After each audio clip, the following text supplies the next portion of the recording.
Hello, everybody. It is episode 18 of this Treasure Inside Edition, and it is April 29th, 2025. We are back again. Sorry we were off last week, but we are back now. So you should be happy we're back. I'm joined by management here. Management, how are you doing? Doing fantastic. Had a nice lazy weekend. Spent some time in the pool. Did some adventuring. Good times all around. That does sound fun.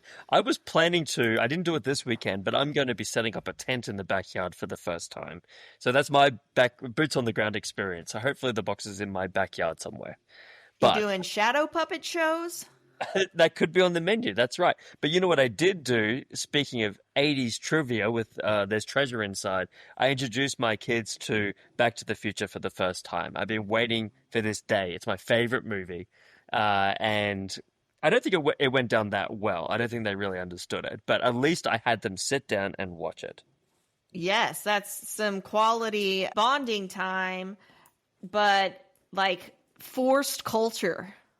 Yeah, well, what I should have done really is been keeping in my mind that it could have been something from the Past and Future box since it is a 1980s movie, but I didn't think about it. I just enjoyed the movie. But we got a lot to talk about this week. We're jam-packed of juiciness we want to talk about. We may not even get through all of it, but the big highlight for this week is we're going to bring back Diego. Diego was on the show a number of weeks ago to talk about his theoretical solves he had been working on. To the extent of how it felt when he got them, and also his boots on the ground experience. He was a very popular guest. He's coming back on tonight, so I'm really excited to talk to him about how everything is going with his solves, but also he had a little baby due last time, so we'll talk to him about that as well. Yes, the first official treasure hunter born in 2025. I don't think anybody else has claimed it, so we're claiming it for Diego. No, that's awesome. Okay, so we're going to go through some treasure hunt token things as well. We have 2 hunts to go through for that to catch up on. And we're going to talk about news of the week.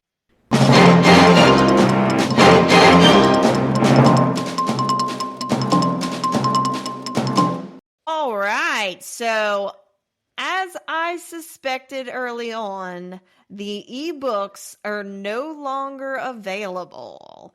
They aren't on Amazon. They aren't on Apple Books. You can't get it on the publisher's website anymore. So those of you who were able to get digital copies of those, consider yourself lucky. Newcomers, sorry, you are SOL. I'm surprised about that, actually, because it wasn't really that long that the ebooks were available, correct? I think it's maybe been like 3 months max. Yeah, well, I think he only originally released them to deal with the shortage of the hard copy books, right? Like they were having like printer issues and distributor issues and everything. And I'm sure they didn't want to waste all that media hype.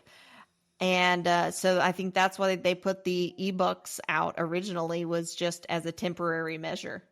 Well, that makes sense, although it did dash my hopes that there was something physically in the book you had to find, like a hidden flap, or within the printing of the dots, there was something there.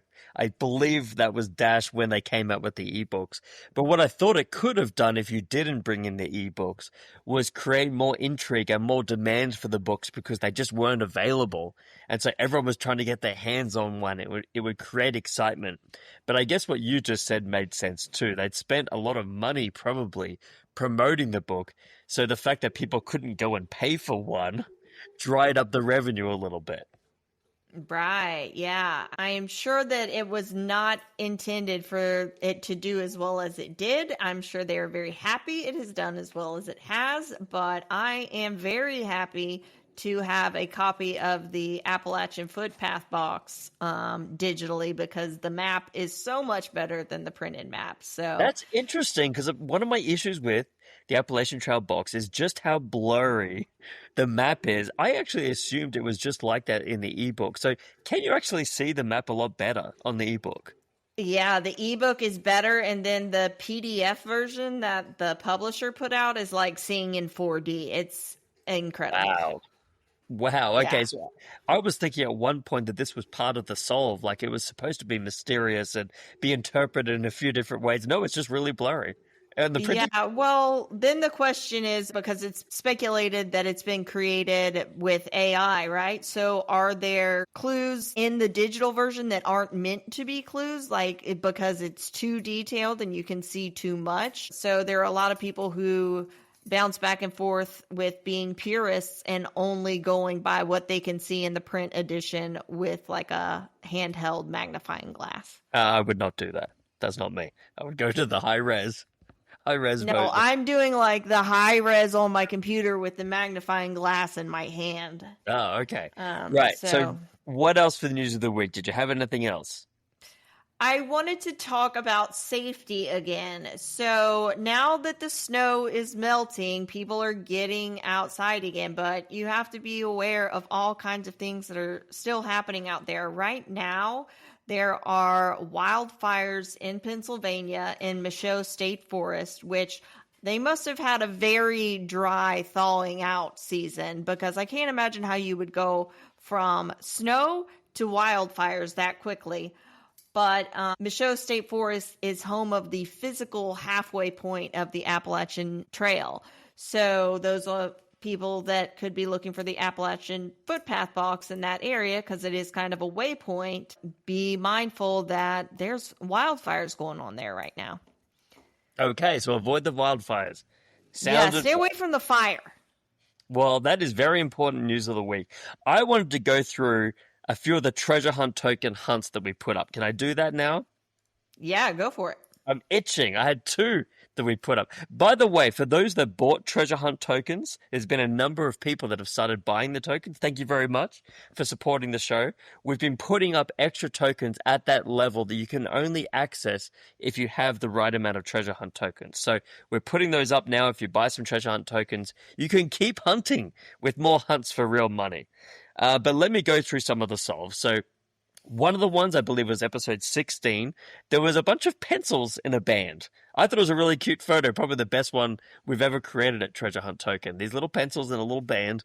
So the idea was that if you go to bandpencil.com, and on the front of the bass drum and the drum kit of the band, there was a smiley face, a cute little smiley face. If you scroll down on bandpencil.com, quite a ways down the page, you'll see that there's a smiley face, and very next to it, it says, easy to use. That was the solve for that particular treasure hunt. 4 letters, 2 letters, 3 letters. Okay, you on board with that one? That wasn't too difficult, right? No, that should have been easy peasy. Okay, so for the episode 17 hunt, there's a snowman standing there with, again, another national flag that he's holding that's on him. So, the flag that is on him is actually the flag of India. Now, if you type in India snowman into your local search engine, you'll see snowman.in. If you click on that, you will see the snowman also has on his chest there a little plus sign. This maybe is a little more difficult to see. But if you scroll down at snowman.in, you will see there's a hand holding a bunch of little pluses. And it says right below it, value added services. That was the solve for episode 17 hunt. How did we do? Ah, I see. So I noticed with both of them, there's kind of 3 parts. Is there always like 3 steps to every puzzle, or is that just a coincidence between those two? No, that's very astute of you. It doesn't have to be. But usually for these ones, that's kind of how it works out. You've got a couple clues to get to the website, then you might have one clue for within the website where you're going to find the solution. All right. So there's a little tip for everybody inside the mind of the treasure hunt creator. But that's the hunt that we have there. We have certain grand hunts that take you all over the internet. It's not kind of in the same format as that. That's currently available if you have treasure hunt tokens. There's still an unsolved grand hunt to do. So we need a code for this week for this week's hunt. I'm always leaning on you for a code. Are you able to provide a code this week again? We're going to do Cameron for the code today. Cameron. Okay, is that any particular person you're thinking of? It's a clue. Oh, wow, now you're hitting me with clues that I don't even know what they're about. I'll give you the answer. Now you have to figure out the puzzle. Okay, Cameron. That is the code for this week. Okay, great. All right, done that part, got that out of the way. I think we should bring Diego in. I really want to have a chat to him and see how he's been doing with his hunts. Are you ready to bring him in? I am so ready to talk to Diego. I am excited to hear all about his adventures in the woods and adventures at home. So let's talk to Diego. Diego, good to see you again. How have you been? Good. Just doing baby stuff now. Right, well, let's tell everyone. So last time we the were talking, you were expecting a baby. What happened? Did you have a well, baby? he was born about 2 weeks ago, and my biggest fear, because on the weekend leading up to it, I was still going boots on the ground for the Appalachian footpath. So my biggest fear was being, hours away, and this kid decides to come out, and then me having to rush back to the car. The plan was I would just run back. Whoever I was on the ground with would just figure out how to get home, and then, Uber or whatever. I remember when my kids were being born, I distinctly remember being banned from travel from a few weeks from the due date, but you managed to get a pass for that. But Yeah. Yeah, he came like a week early, so which was basically to term, but I was really pushing it there at the end. But it turned out great. Mother's good. He's good. And I'm looking forward to giving him his first boots on the ground experience. well, Nice. I have to ask the really cheesy question, but like, what's more exhausting? Is it the boots on the ground or being a parent the first few weeks? I fall asleep a lot quicker from the baby than going boots on the ground and staring at my phone, looking for anything I might have missed or something like that, or planning the next boots on the ground. Yeah. So, you've been out, boots on the ground. You just mentioned looking for the Appalachian Trail box, right? Because last time we spoke, I believe you had looked for the past and future box, and you're about to maybe go look at Appalachian Trail box. Is that right? I've been going through the winter, so I've hiked in anywhere from a few inches early on to 2 feet of snow, which was Naughty boy. it was brutal. It took forever to get back to the car. I'm like, oh man, it takes forever, but it was good because I like hiking, and to be honest, that's to this day that was still my favorite. The 2 feet of snow, because I got to see some nice view. It was a nice day and good visibility. The exhausting hikes are always the most satisfying because the contrast when you get home and you're very comfortable compared to the hike, you can't beat it. That's what you're going for. It sounds like that's a hiker's adrenaline that I've never experienced. But Yeah. what I'm always interested in is when you're out doing the hike, the part where your heart starts pounding, where you think you might be onto something. Did you have any of that when you were out last time? We've had our share of that. We started naming different elements that we've discovered out on the field of our search area. Because every time we've gone, we've had a specific mission in mind. Because you're talking about hiking in, hiking out, that takes time. So you have limited amount of time, especially in the winter with limited sunlight. We've always had specific goals, specific search areas, and sometimes they were small, but they were always doable within the time frame. And we rule things out. One in particular was like we were right on target. One of the boots on the ground, like recon, involved searching a particular boundary, let's say, and right on target. Literally, we're going towards this X marks the spot that I put on the GPS to search that particular area. And there was this rock monument that stood out amongst this like forest, no bushwhacking or anything, and just this rock feature that stood out. And we're like, man, this is it. This is, I even have I recorded it because I'm like, as I'm coming around this rock, if we do find it and it's there, I want to capture that moment. And of course, the box wasn't there, but it was a very exhilarating moment because that rock structure was also in sort of the shape of the rock object on the treasure map. So that also caught our attention. But it was just like this 15-foot a rock structure in the middle of this forest that wasn't really surrounded by any other rock structures. It really looked like we kept calling it a rock monument as a point of reference when we were searching. And then the rest is all like, you always get excited every time you see a particular area on the ground that you could not imagine what it looked like from Google Maps, and you're like, wow, this is like a target-rich environment, and you start searching. Every nook and cranny is always exciting. So when you were talking about that rock structure, I could imagine, especially if it looked like the rock on the Appalachian Trail map, I could imagine your heart starting to pound, thinking, oh man, this might be what we're looking for. How long did it take for you looking around the area for the disappointment to set in? Was it kind of like pretty quick? You're like, oh, I don't think this is it. Or does it start to set in fades over like a period of a half hour or something? It really fades because as you search around the area further, you realize, okay, there's more to search here. Let's keep going. And then it slowly fades away. And then on the car ride home, you're like, okay, well, how confident are we that we ruled out this particular area? And of course, we track everything with GPS, so we can say, all right, whatever we tracked on your GPS within 30, 50 feet, we can say that it's not there.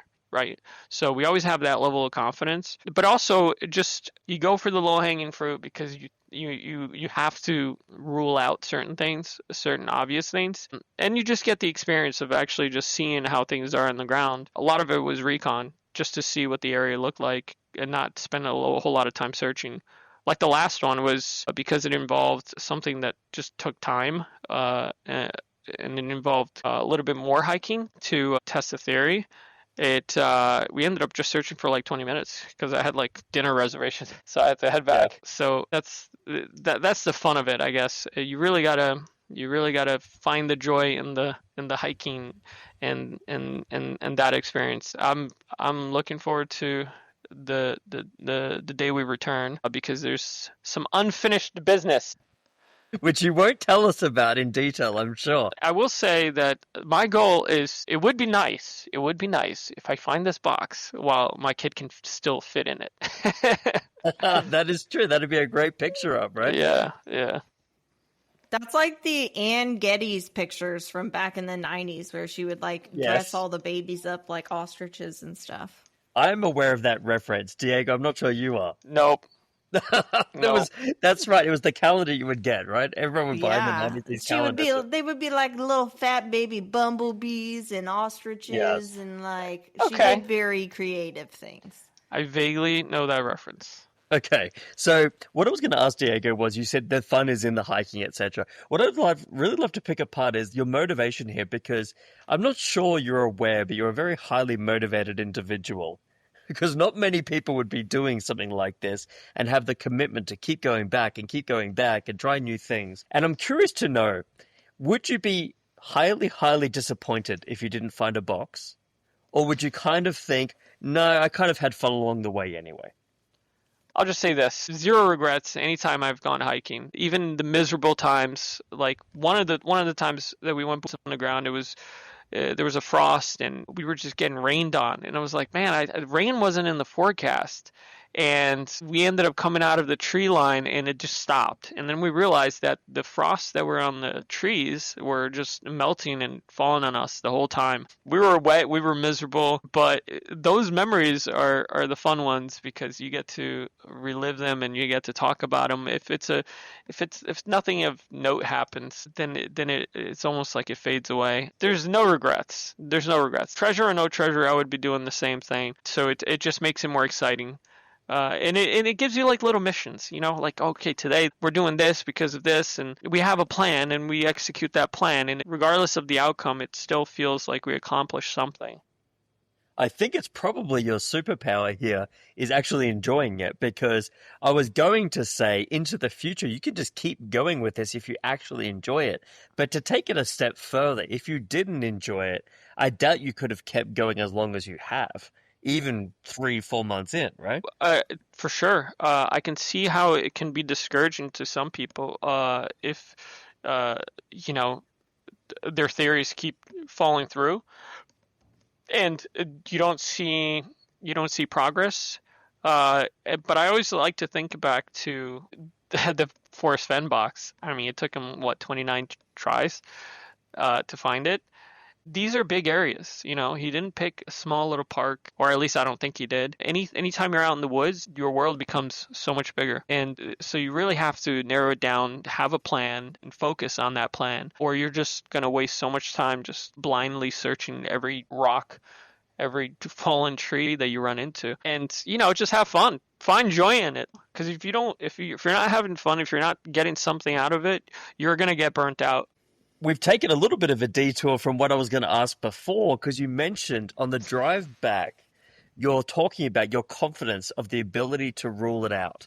And I don't want to skip over that too much, because I think I would be terrible about the ability to rule something out. I think I would always be thinking about, oh, was that one little spot I didn't check, or I'm not sure for sure that we didn't check everywhere, and my confirmation bias in the solve would keep me coming back to that same spot. So is that something you guys consciously talked about, or is it something you just came up with? From the beginning, felt that it would be important to have that certain level of confidence, be able to rule something out.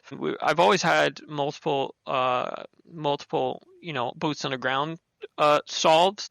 Doesn't feel as disheartening to just rule something out, because I know, like, okay, we have other areas we need to tackle. I always felt that from the beginning that was going to be very important to be able to rule something out, and that's why we GPS track it, and we take pictures of anything that's of note that we didn't check out. And oftentimes the next boots on the grounds I plan around whatever we missed on the last one. That's always been the approach, and so far it's worked out. Just in being able to move on, keep going back to the same place. I was thinking that the ability to rule it out will allow you to move on to something else. But it's interesting what you said there, that the something else's, having a constant stream of other ideas of what the solve could be, allows you to kind of let go, because there's other things to do, other places to see, right? But if you didn't really have a separate solve and you're really stuck on one, it might be more difficult to move on. Yeah, you might end up trying to move a boulder for 2 years. Right. And I was thinking about how Forrest Fenn's treasure was just hidden on the other side of that log. And when I was boots on the ground, I just kept seeing logs down everywhere. And I was like, it could just be on the other side of that log, but there's so many of them, it would be impossible. Right. We've talked about different ways it could be hidden or camouflaged or whatever. And I'm like, it could just be sitting out there, just, out of perspective view. Yeah, certainly. And we keep that in mind. I'm of the opinion that it might be exactly that. It might be a Forrest Fenn situation where you just have to be at the right spot at the right time.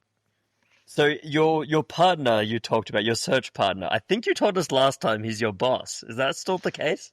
I've since recruited another friend of mine. So there's a few people involved, just so that schedules don't align. If schedules don't align well for everybody, at least I have somebody out there. I've only gone by myself once. When you're dealing with wildlife and steep hills, you wanna be careful and avoid going by yourself. I definitely had a few bear or man conversations with myself while I was out there. Yeah. I mean, so far we've only seen one coyote and no real trace of bears, but they're definitely up there. But it was, it has been wintered, and they're probably waking up around now. Well, what I was going to get to was the reason we bring people like you on is to transition from the theory of how things work to how they actually work. And one of the things I was thinking that might be true in reality is the motivation of a group is a lot harder than it may sound. What I mean by that is, if you have a particular motivation to go out a certain amount of times with boots on the ground, or a certain tolerance for cold or whatever, if you have a group that's not aligned to that, I'm sure it's very difficult to sort of get people to want to go out or they don't want to go out. And if you find the treasure when they're not there, do they want some of it? Have you had any struggles with kind of your search partners aligning on motivations in any way? There's a variety of motivations amongst my search partners, so it's worked out where I've always had somebody that's either they just want to do something, they just want to hike, or they're like, there's no way you're gonna go and you're gonna find it, and I'm not gonna be there. So they want to be there for the actual discovery. So there's multiple levels of motivations there, which helps because I've always had somebody that's willing to come, because that's what we would do anyways. So this has been a great experience that we hope to share with my wife and my kid for now, but hopefully not kids. Hopefully it's found before that. It's a nice little motivator to get out for sure. So last time we spoke to you, I was walking through with you the kind of theoretical solves at home and then transition to the boots on the ground solve. So I'd like to work backwards from that a little bit. We've talked a lot about the boots on the ground solves, but we haven't talked much about the theoretical solves yet. So last time we spoke, I believe you were on the ballpark of around the same solve for the past and future box, and you were dabbling in some solves for the Appalachian Trail box, if I remember correctly. Are those the two boxes you're still trying to solve? Yes, the past and future I've kind of put aside because the travel time is way longer, but it's been on the back of my mind for sure. And every time I hear people's idea of different solves, and then like it aligns with mine, that always brings back memories of going boots on the ground for that one, and everything that we've left undone really because winter hit. As soon as somebody finds this Appalachian Trail box, the past and future is what I'm going to return to. But I did want to ask you about the theoretical solves. Remember how you talked about how you stood up at the kitchen table when you realized you'd hit something on the past and future box? Are we still on the same solve, or have you had to restart any? Still the same one. We weren't able to rule out a lot of different areas. We just didn't have time. We went with the strongest solve for the boots on the ground, and it still might be worth going back because the level of confidence, I would say it's around like 60-70%, just because there's a little bit of snow on the ground. I think they had gotten like 8 inches, and then some of it melted, but it was still enough that you can't just completely say no, it's not there. And there's also the fact that early on we were looking for the box. Literally, we were looking for this box out in the woods. And we thought that he would use nature to kind of protect it. The more we thought about it, I really want this question answered. Are we looking for the box, or are we looking for a container that's weather sealed with the box in it? Because I can tell you of one instance where we were off trail and we ran into something that was it was a weather sealed container that looked a little aged, and the fact that it was bigger than the box itself made me not even want to look at it. Ever since we've gotten a little bit more detail on how he protected it, where he refuses to tell. He protected it in a way where the box will be pristine condition, right? Because he considers the box a treasure in itself. So that makes me think that it will not be just out by itself, bare to the elements. It will be in a container that's weatherproof. And then right. I keep going back to that one thing we saw off trail, and it was like, it just looked like too official. It looked like something, I don't know, some trail maintenance thing, but I keep kicking myself, for not at least attempting to open the thing, because I was looking for the box. Curiosity would have got the best of me, man. I'd be like, I want to know what's in that box. I rule follower. I didn't want to disturb any official things. Yeah, but every time I think about that, I'm like, why would there be anything out there? That's the first place we're going back to, by the way. We're beelining to that box that we saw out there, that container. All right, so we've talked about your solves and we've talked about the treasure in general, and I want to kind of wrap this up with a fun little game. You just gave birth to a new treasure hunter, and then also in the book, John Collins Black talks about how much he loved treasure as a kid and how much his son innately is drawn to treasure. And I started thinking about, okay, well, how can I relate this to my first treasure hunting experience? So I'm curious, what is your earliest memory of like feeling that like allure towards treasure and just that sense of wonder that treasure brings about in people? Uh, the one memory that comes to mind was probably being a freshman in high school. And my friend and I, we set out to just tackle different peaks in our area. And just like bushwhack. So we started his house. We printed out like topographical maps. This was before like Google Earth and those things became popularized. So we just literally printed out some topographical map that we found online, and we just like charted a course. And we had a logbook, and it was kind of like a scrapbook with pictures. We took like Polaroid of ourselves at the peak of this thing, and we get there. Of course, it's like, it's a hangout for probably teenagers to drink because we see like beer bottles and stuff. But that was the earliest memory I have of like enjoying hiking and enjoying it because of the sense of adventure. This treasure hunt has reminded me of that experience. Well, I think as a kid, I think I do remember hiding things in like the sand pit for people, but I don't have enough confidence to know whether I'm just making that up. But I do remember being straight out of university and organizing like an amazing race experience with my friends where I hid things all over the city I lived in. We recorded it on video and made like a DVD of it. So that was great. But also I think I might have mentioned on the show before, when I very first started working, I created a treasure hunt for all my coworkers, the other people who started as my age as well. I hid things in the parking lot and, behind clocks in certain rooms. And if they knew what we were doing, I probably wouldn't have kept my job because it was a lot of time spent creating this treasure hunt for people. So it's something I've always loved doing.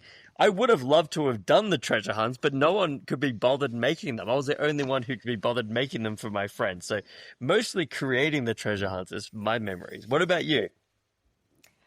I was much, much younger than you guys. I can remember maybe being in third or fourth grade. We had a home computer very early on and using MS Paint to like create maps, like tactical maps of our house and our property and where my swing set was and the driveway and where we were going to attack, and using different paint brushes for different things. But I think probably the funniest one is that I've always kind of been a hustler, always figuring out a way to make an extra buck doing something. And back in the 90s, everybody was still paying with cash, right? So my dad would always have tons of change in his pockets. And then he would sit down on the couch and all the change would fall out of his pockets into the couch and get kind of sucked into not even just under the cushions, but like the frame of the couch. And I discovered couch diving, and I would go in there and I would get all the coins, and I would be like shoulder deep into the couch getting just coins out. And I'm sure there was a lot of cigarette lighters and cracker crumbs and all kinds of other crap in there too. But that was like my treasure.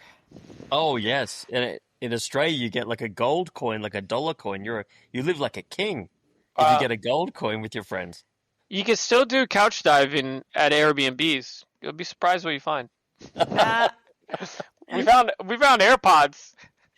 I don't know what's more dangerous, couch diving at an Airbnb or sticking my hand in one of the many holes that the treasure could actually be hidden in. It might be equally dangerous. Well, Dago, I think we need to let you go. You're on assignment tonight. I'm not sure if it's every night, but take it. What time are you waking up this morning? So I'm going straight to bed now, and then I wake up around 2:30, 3 o'clock, and that's when my shift begins. Not sure if you know how it works, but you don't actually have to get up if your kid's not awake. It's not like you have to. Yes. Yeah. No, unless we're trying to feed him. And he's past this time. We're we're trying to bulk him up. Trying to reach his bulk goal. He needs to be sturdy. Yeah. That's right. He needs Boots all on the the ground calories he trading. can get right now, starting now. Well, thanks very much for joining us. You're a very popular guest. We had a lot of downloads on the show you were on, so glad to have you back. And I'm hoping it's not the last time. We won't grab you every week because you'd be exhausted, but I'd love to hear again what's going on further down the track. For sure. I thank you for the invite again, and I'm excited for my return when there's more to talk about as far as boots on the ground go, because spring is here, summer's around the corner, and there's definitely going to be a lot more developments, not just from me, but from the community itself, I'm sure. Okay. Well, thanks for joining us. We'll speak again soon. Thanks, Chaz. Thanks, Diego. Thanks, management. Okay, well, again, love talking to Diego. Great guy. What I love about him is just first of all, his meticulous, logical nature of how to approach this, but this kind of persistence he has that's not an obsession, even though he said he's obsessed with it. I love that he's steady with this. Like, I could see him doing this for 2-3 more years. So, again, my money has to be on Diego, I think, of finding these boxes. Absolutely. And he has shared some of his solve pieces and parts with me. And what I love about his solves is every time I ask him about a why of a certain element, he always has the answer and has done the back research and has links and has everything to follow it up. So he has the right mindset that I would imagine it takes to solve this thing. Yeah, I mean, currently of the people we've spoken to, I really have a lot of confidence in Diego, but there's probably a lot of other people searching for the treasure that are just as capable. So if you're listening to this show and you are a hunter, we'd love to have you on the show and talk about how you're doing trying to find there's treasure inside boxes. We really want to have a lion's share person on that can elaborate a little bit on what methods and tools they're using, because I am terrified of the entire book of clues. It's too big, but we're going to hit it. What we're going to do next week is we're going to do some lion's share, okay? Ooh, exciting. Finally, some lion's share. To be honest, I've been a little scared. Roar. I've been a little scared of the lion's share before, but I will am face too. it. I need to compartmentalize. I can't. That's so much stuff. Well, no, we're doing it. Next week, we're going into lion's share. We're going to talk about it. Okay. I'm going to have to pump myself up. But thanks, everyone, for listening to this Treasure Insight Edition. It's a treasure hunting community podcast. By the way, you can always find us at treasureinsightedition.com, or you can email us at there's treasureinsightedition@gmail.com. And please, a lot of people have been reviewing our podcast and subscribing, but if you haven't yet, please do like, subscribe, review the podcast. It really helps us out. Okay, well, we'll talk to everyone next week. Another big show next week.